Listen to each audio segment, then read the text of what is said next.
Welcome back to another episode of the English Ear Training Podcast. I'm Eva, and I'm glad you're here today. You might be walking somewhere right now, or maybe you're relaxing at home or studying in a quiet corner. Wherever you are, take a moment to settle in, take a slow breath, and let your mind soften a little. Because today we're exploring a topic that many people experience, no matter where they're from, no matter what language they speak. We're talking about fears. It's a topic that can feel heavy for some people, but it's also fascinating because fears are something that connect all human beings. Every person feels afraid sometimes. Every person has something that makes their body tighten, their heart beat a little faster, or their mind focus on the worst-case scenario. Fears can feel uncomfortable or confusing, but they're also incredibly natural. So in this episode, we're going to talk about different types of fears, why they happen, how they feel, and what they mean for us as humans. And while you listen, you can practice hearing gentle, slow English with natural rhythm and calm pacing. So, let's begin.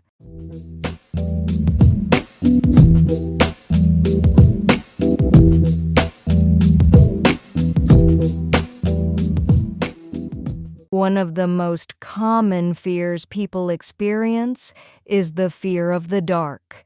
This fear usually starts when we're young, but for many people, a small part of it stays even as they grow older. The dark represents the unknown. When the lights are off, when everything becomes quiet, our imagination becomes louder.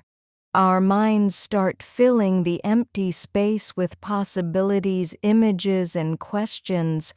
What if something is there? What if something moves?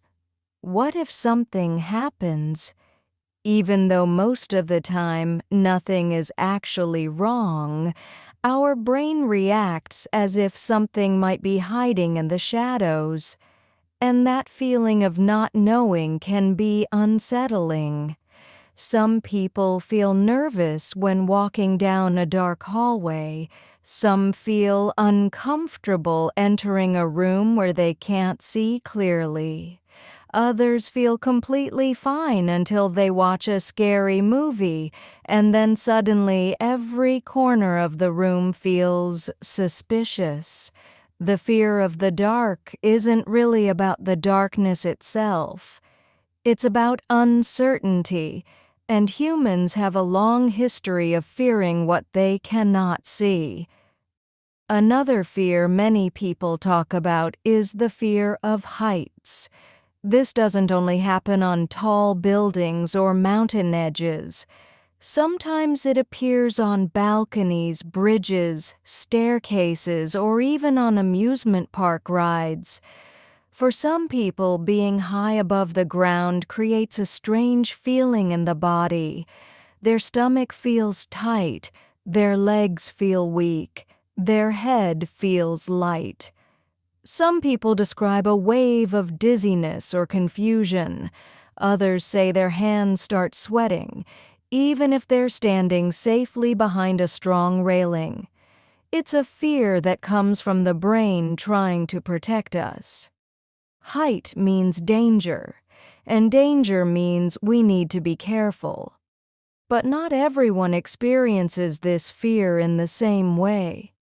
Some people love high places. They enjoy looking down at the view, the lights, the scenery, or the horizon in the distance. They feel excited instead of scared. Fear reacts differently in each person, even when the situation is the same. Another very common fear is the fear of spiders. For some people, even a tiny spider can create a very intense reaction. It might be the way spiders move quickly and quietly, with so many small legs working together, almost too quietly to notice. The movement alone can make someone feel nervous. For others, the fear comes from not knowing whether a spider could be dangerous. Even when a spider is harmless, the shape, the motion, the sudden appearance on a wall or floor can make someone jump back in surprise. Some people don't mind spiders at all. They see them as part of nature. They see them as normal creatures doing their job. They might gently move a spider outside and continue with their day. But for others, even the thought of a spider nearby can make their skin feel strange. Fear doesn't always follow logic, and that's one of the reasons it's so interesting. There are also fears that come from past experiences. For example, someone who once had a frightening moment with insects or dogs or thunderstorms might carry that feeling into adulthood. The moment becomes a memory, and the memory becomes a reaction. Even years later, the body remembers what the mind has forgotten. And this is something many learners of English can relate to. You might have a fear of speaking, a fear of making mistakes, a fear of being misunderstood. These fears are not dangerous, but they still feel real. They still make your heart beat faster. They still make you hesitate before you speak. Fear doesn't always come from a physical threat. Sometimes it comes from worry, from pressure, from expectations, or from the fear of not being good enough. Another fear many people talk about is claustrophobia, the fear of small or tight spaces. Even a normal elevator can feel uncomfortable if it's too crowded. A narrow hallway, a packed train, or a windowless room can create a sense of being trapped. For some people, this fear is mild. It's uncomfortable, but manageable. For others, the feeling becomes overwhelming. The mind starts imagining what could happen, and the fear grows stronger. What's interesting is that the space itself doesn't change. The room doesn't get any smaller, but the feeling inside the body becomes bigger. That's how fear works. It changes the way we experience a situation, not the situation itself. And then there are unusual fears, like the fear of clowns. Some people find clowns cheerful and fun. Others find something unsettling about the makeup, the exaggerated expressions, the forced smile, or the bright colors that hide the person underneath. When we say something is exaggerated, we mean that it looks bigger, stronger, or more extreme than normal. Clowns often make their eyes wider, their smiles larger, and their facial features much more dramatic than a regular person.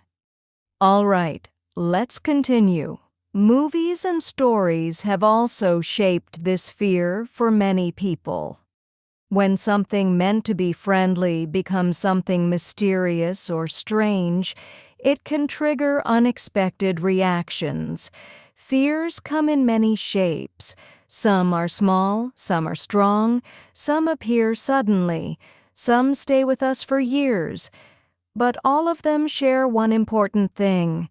They exist to protect us. Fear is our brain's way of saying, be careful, pay attention, something might happen. Sometimes fear protects us, and sometimes fear limits us. But understanding our fears helps us understand ourselves. And for English learners, listening to topics like this helps you build confidence. comfort, and curiosity in the language. You start to understand meaning not just through words, but through tone, emotion, and rhythm. You learn how English sounds in real, natural speech. So as we end this episode, take a moment to think about your own fears, not with judgment, but with gentle awareness. Every fear has a story. Every fear has a reason. Every fear is part of being human. And if one of your fears is speaking English, you're not alone. Many people feel that same pressure, that same tightness in the chest right before they say a word. But fear changes when you meet it slowly, patiently, with small steps. Every time you listen, every time you speak even a little, you're proving to yourself that you can do more than your fear suggests. Thank you for listening today, and thank you for choosing to practice your English here, where you can grow at your own pace. If you enjoyed this episode, give it a like, hit the subscribe button, and share it with friends who might find it useful. It really helps other learners discover the podcast. I'll be back with another episode soon. Until then, take care, keep listening, and keep practicing.